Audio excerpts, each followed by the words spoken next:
It's a beautiful day, but a little bit windy, so sorry if it gets loud. I am walking outside because it's perfect weather. It's kind of even a tad bit chilly. Fall is coming. I can feel it. So let's talk about it Tuesday. And although I'm not going to get into my situation too much because it is an ongoing thing, and there was an arrest made, but I have no updates on anything. So as far as I'm concerned, I'm on for full alert. But briefly, over the weekend was my birthday on Monday, so we celebrated all weekend. On Saturday, I ended up going out for a bit with some friends, and no, I wasn't driving. My car was here. I came home drunk as fuck, and I didn't notice that something was wrong with my lock. I just thought, I was like, why isn't this working? What the fuck? Am I that drunk? No, my lock got picked, so I was pretty pissed about that. So there's a whole thing going on. Nothing that I know of was taken. I looked through everything of value.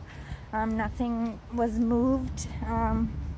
If you know me, I'm a pot smoker. We left like blunts and pre-rolls on the table as party favors, and all the liquor was still there because there was quite a few of us, and everything was in place. Even my friend's wallet was on the table. All the money was in it, so I'm not really sure what the point of breaking in was, but nothing was moved, nothing was taken. I didn't notice it. Actually, video of it surfaced because I'm not the only one that this said person hooded. Couldn't see the face. Nobody could actually see it in ours, but I live in like a community of apartment buildings. There's like 10 or 12 of them, and that's just one company. And then on the other side is where my sister lives, and that's a completely different complex with a couple buildings, and then there's like 4 or 5 other ones. So this person went on a slew of breaking into cars and houses, just waiting for someone to. That's how they got in my building. I live in a secure building. You're supposed to have a key, but somebody must have been holding the door and they just got in, and like somebody might assume they lived there or they were carrying something, and he's like, oh, let me get the door for you, something, because I can't hear any audio on the video, but that's what it looked like for me. The woman that let them in was just kind of had their hands full. I think they either were just trying to be nice, or that person was trying to hold the door for him to get in. So I'm going through this process of feeling unsafe and violated and highly triggered because I thought I had escaped all this bullshit.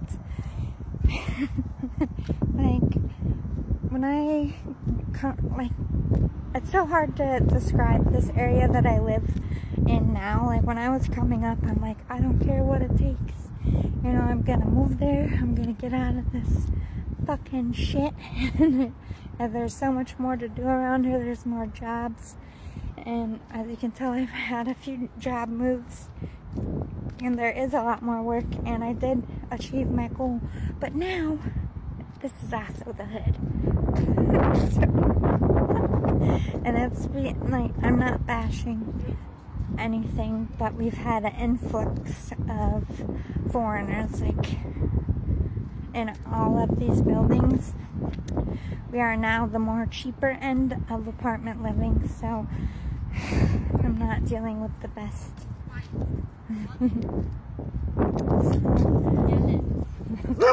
Hey, buddy. Oh no, got him in trouble. They just bark at me naturally. I feel bad. But anyway, so I'm like, I know there's other people that go through this in the universe. You know, I'm not going to be the last. I don't even know what to call it, because it's not a robbery. And like a million things are going through my mind. Was he searching through my like underwear drawers? Is he looking in? Like, what the fuck was the point? Because you in the video see him go into my apartment with nothing and come out with nothing. He was in there for 15 minutes. And in my mind, a lot of shit can happen in 15 minutes. What did you do? Did you take a nap? Like, what the fuck? But the scariest thing of all to me was nothing was out of place. Obviously out of place to me. And nothing was taken, and there was plenty of stuff. There was money in the wallet.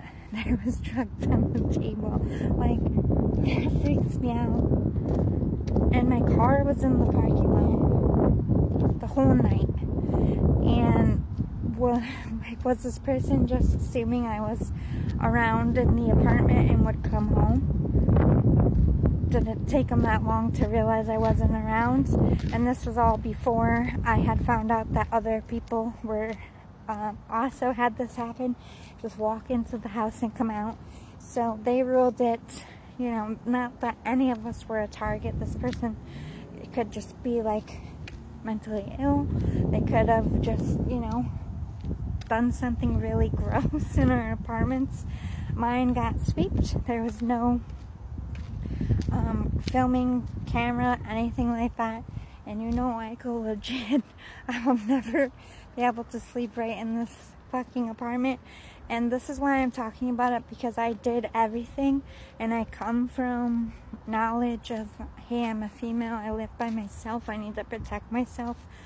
And I have alarms on my windows, I have bells on my door, I have, you know, the things in the windows, like the metal bars. I took precaution. This person still picked my lock, was in my house, and the fact of what I was doing, like, I don't drink a lot, but it was my birthday, and I basically got kidnapped by my friends, picked up, thrown in the car, thrown into the bars, drinks, like being nice, like, I'm gonna buy you a drink. So I came home very intoxicated, and luckily not alone. But what if I was? What if that person was in there waiting for me, and I was just like fucked up? So I'm like, and I'm locked in this lease until April, and to get out of it I would have to pay a couple grand up front, then have a couple grand to move into another place because they want first, last, and security on one salary. So I'm just like, fuck. I'm kind of like stuck in the situation, and I know a lot of these people out there that get robbed, they're just like me. You can't just up and move. What do you do with this gut clench of like, am I really safe in here? And I think the point is, we're never really safe. We're not ever going to be safe. It's just illusion we allow ourselves to continue on in our lives. And I'm taking it as a wake-up call for my training and my life to remind me to always stay ready. You're a young fucking female out in these streets. You can't, there's only so much I can do. I don't know who's going to be able to sneak in a building. Like, the perps are only getting smarter out here. And, you know, now I'm going to be investing in some cameras and better ways to protect myself. But it's a reminder. What are you going to do if they do get inside? I don't own a gun. I don't want one, but I've been thinking about it. I was on the other end of one. I really don't, like, just holding one in my hand makes me want to throw up, but at the same time this feeling of makes me want to throw up. So, and I'm a black belt, and I still would rather have a gun in this fucked up world.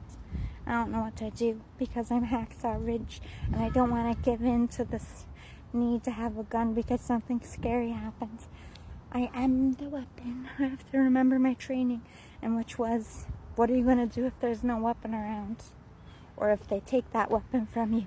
That's the training I'm going to beef up a little, just to get through this feeling of, and that's what you should do. self-defense class.